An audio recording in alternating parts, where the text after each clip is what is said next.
Hello everyone, welcome to my YouTube channel bright future channel पे आपका स्वागत है। आज की क्लास में हम बाल व्यवहार अध्ययन की विधि 4th विधि स्टार्ट करेंगे। 3 विधि हम पहले कर चुके हैं, तो 4th विधि है हमारी व्यक्तिगत अध्ययन विधि यानी कि केस स्टडी मेथड। क्लियर? तो स्टार्ट करते हैं अपना case study method. Case study method के केस शब्द है, इससे आप सभी परिचित होंगे। आप सबने सुना होगा केस वर्ड, जैसे कि जो वकील होता है उसका जो क्लाइंट होता है उसके रिगार्डिंग वो केस लड़ता है, या फिर हम डॉक्टर की लाइफ में भी केस का रोल होता है। आमतौर पर हमने केस वर्ड सभी ने सुना है, लेकिन जब हम साइकोलॉजी की बात करते हैं उसमें व्यक्तिगत अध्ययन विधि में केस शब्द होता है, जो उसका मीनिंग क्या होता है, उसका मतलब होता है छानबीन करना। किसकी छानबीन? जो भी हमारी समस्यात्मक परिस्थिति है उसकी छानबीन करना। स्टडी मतलब क्या होता है? अध्ययन करना।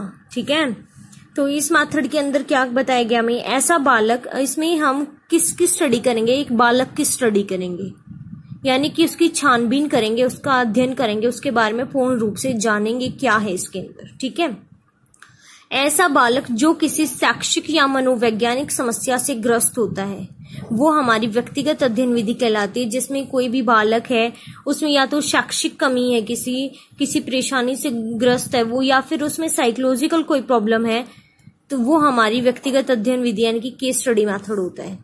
इसके अंतर्गत हम बच्चे के पास, प्रेजेंट एंड फ्यूचर तीनों के बारे में जानते हैं कि जो समय बीत गया उसमें उसकी लाइफ में क्या हुआ था, प्रेजेंट में क्या हो रहा है और फ्यूचर में क्या होने की संभावना है। इन सब के बारे में हम ये चीज जानेंगे।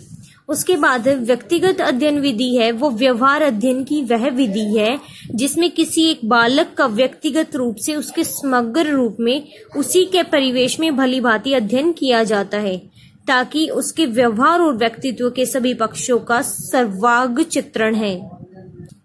इस डेफिनेशन में क्या बताया गया? इस डेफिनेशन में बताया गया है कि जो व्यक्तिगत अध्ययन विधि है, जो हमारी केस स्टडी मेथड होता है, इसके अंदर हम व्यवहार अध्ययन के बारे में जानते हैं। जो व्यवहार अध्ययन है उसके अंदर जो विधि है ये क्या कह रही है कि जो एक बच्चा होता है उसका व्यक्तिगत रूप यानी कि उसका पर्सनली जो इंडिविजुअली है उसको एक ऐसे रूप में देखा जाता है जिसमें उसके समग्र रूप के बारे में हम जांच पड़ताल करते हैं, उसके पूर्ण बिहेवियर के, अभी आपको बताया था पास्ट, प्रेजेंट एंड फ्यूचर सब कुछ जानते हैं हम उस बच्चे के बारे में, उसके परिवेश के बारे में, परिवेश यानी कि इन्वायरमेंट के बारे में, वो कहाँ पला बड़ा है, कौन सी सोसाइटी में रहता है, किस प्रकार उसके साथ क्या प्रॉब्लम है, वो सब उनका हम अध्ययन करते हैं इसके अंदर।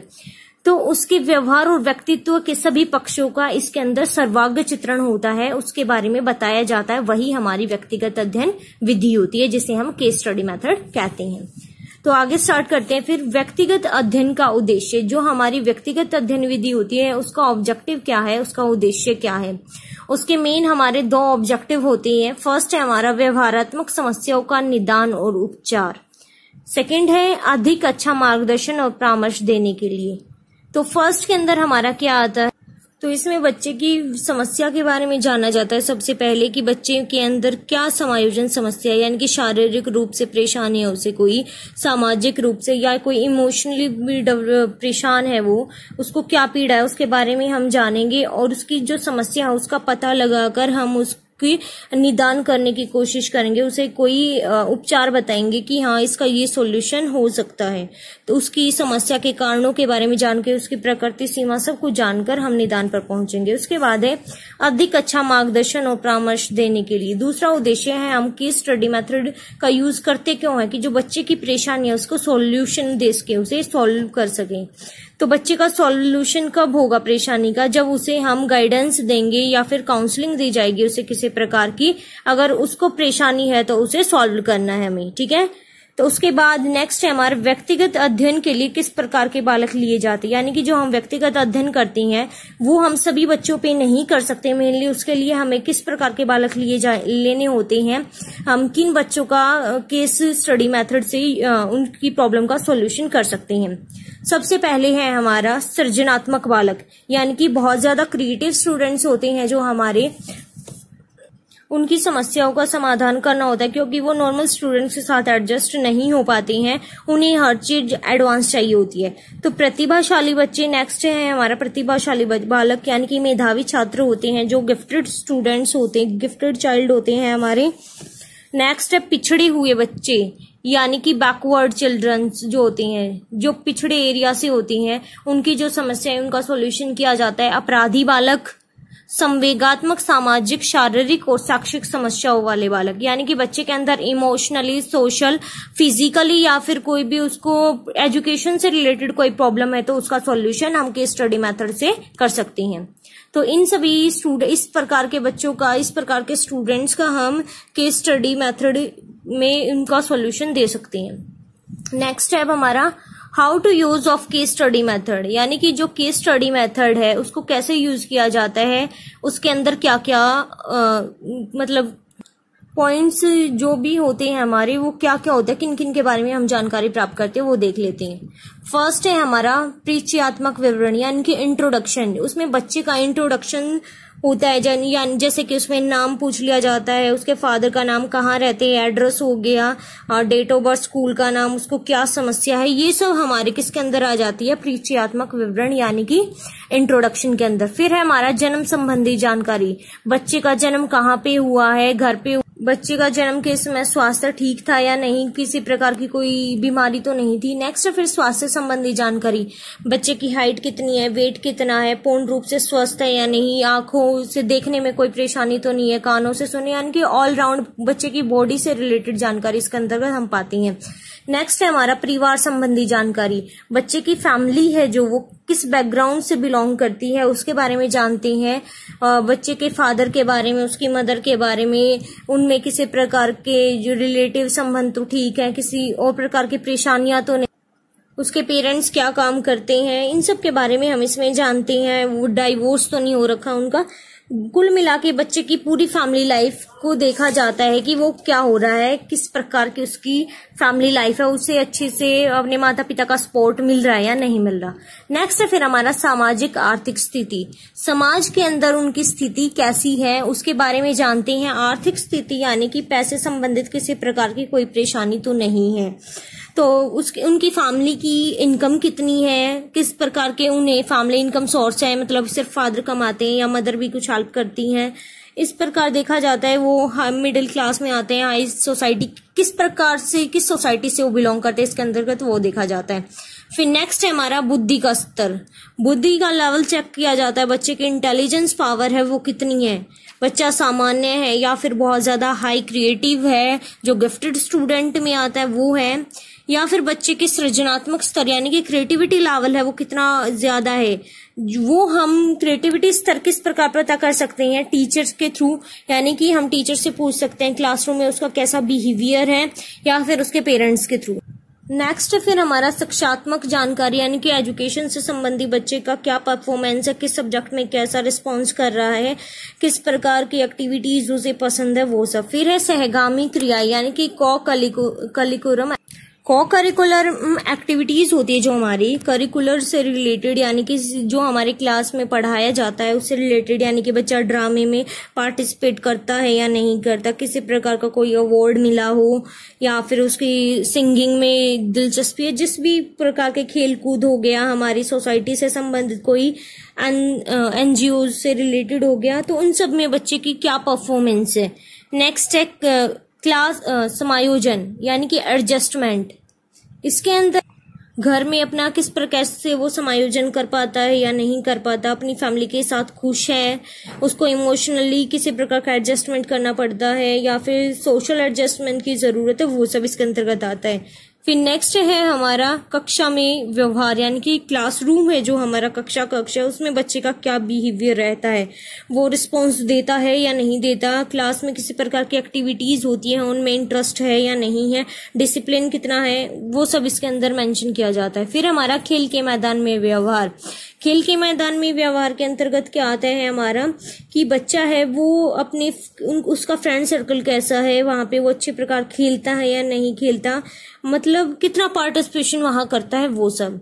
उसके बाद है व्यक्तित्व के गुण, इसके अंतर्गत देखा जाता है बच्चे के अंदर कॉन्फिडेंस लेवल कितना है, उसे इमोशनली किसी प्रकार से वो अटैच है या फिर सोसाइटी में कैसा एडजस्टमेंट कर रहा है, यानी कि पर्सनैलिटी से रिलेटेड सभी डोमेन्स को चेक किया जाता है व्यक्तित्व के गुण के अंदर।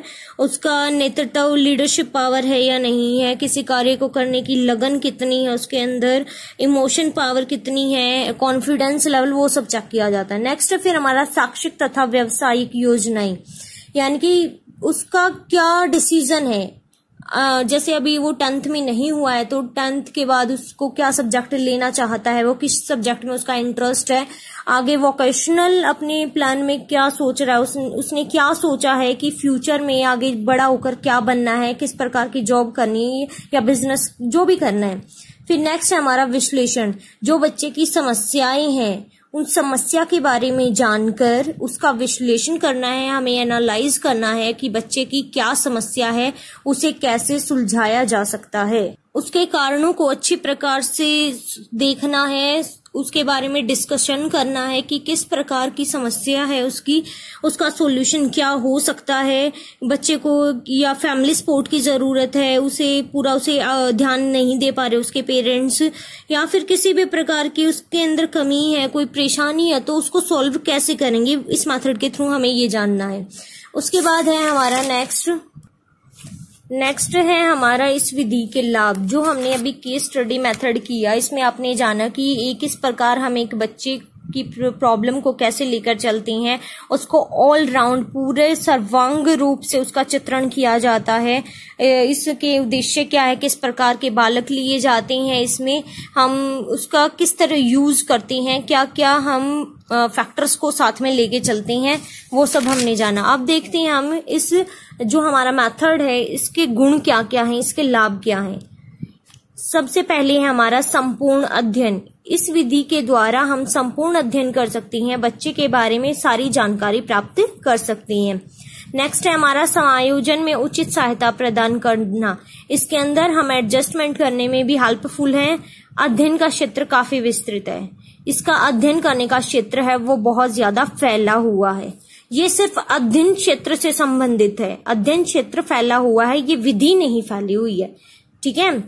नेक्स्ट है गुप्त बातें और अवचेतन व्यवहार। इसके अंदर जो गुप्त बातें होती हैं, अगर कोई अपनी बातें छुपाता है तो वो इसमें पता किया जा सकता है उसके बिहेवियर को लेकर, इमोशंस को लेकर। नेक्स्ट फिर हमारी इस विधि के दोष क्या क्या हैं, कि इसमें डिमेरिट्स क्या हैं, लिमिटेशंस जो हमारी वो देख लेते हैं। अच्छे प्रशिक्षण की आवश्यकता। सबसे पहले इस विधि की कमी क्या है कि जो हमें प्रशिक्षण है, जो ट्रेनर्स हैं वो नहीं मिल पा रही हैं अच्छे, उसे पूर्ण रूप से नॉलेज नहीं है, तो हम किसी की स्टडी कैसे कर सकते हैं अगर खुद ही उसे नॉलेज नहीं होगी तो। नेक्स्ट है सूचनाएं इकट्ठी करना सहज नहीं, क्योंकि इसमें बहुत सारी सूचनाएं होती है, सर्वांग चित्रण किया जाता है, तो इतनी सारी सूचनाएं इकट्ठी करना, इंफॉर्मेशन डाटा का आकलन करना सहज नहीं है, परेशानी होती है उसमें। नेक्स्ट है हमारा विश्वसनीयता की कमी, यानी कि इसके अंदर हमारे पास कोई गारंटी नहीं होती है कि जो सामने वाला कैंडिडेट है वो सच बोल रहा है या झूठ बोल रहा है, उसकी विश्वसनीयता यानी कि हम विश्वास नहीं कर पाते हैं। नेक्स्ट विधि का क्षेत्र सीमित। अभी मैंने आपको बताया था अध्ययन का क्षेत्र काफी विस्तृत होता है, जो हमारा लाभ है, लेकिन इसकी हानि में क्या आ जाएगा, इसके दोष में क्या आ जाएगा कि विधि है उसका क्षेत्र बहुत सीमित है, क्योंकि वो सिर्फ और सिर्फ अध्ययन करने के लिए, इसी प्रकार के बच्चों का प्रॉब्लम को सॉल्यूशन करने के लिए ही इस विधि का प्रयोग किया जाता है। नेक्स्ट है प्रमाणिकता का अभाव। इसके अंदर किसी प्रकार की प्रमाणिकता नहीं मिलती, हमें कोई प्रूफ नहीं है कि जो कहा गया वो सत्य है या नहीं है। तो इसी के साथ हमारा ये मेथड कंप्लीट होता है। मैं आशा करती हूँ आपको ये मेथड अच्छे से समझ आया होगा। अगर आपको कोई परेशानी है, कोई डाउट रह जाता है तो आप कमेंट सेक्शन में जाके पूछ सकते हैं। आज की क्लास में इतना ही। Thank you.